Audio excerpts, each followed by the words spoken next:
Her er London. BBC sender til Danmark.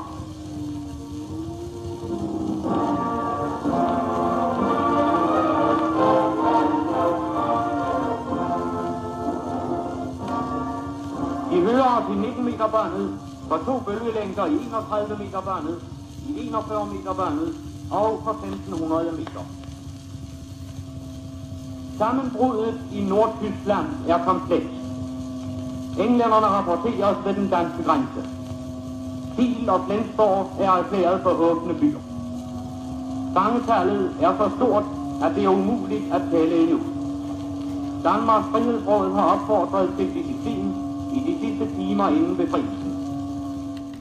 I dette øjeblik meddeles det, at Montgomery har oplyst, at de tyske tropper i Holland, Nordvesttyskland og i Danmark har overgivet sig.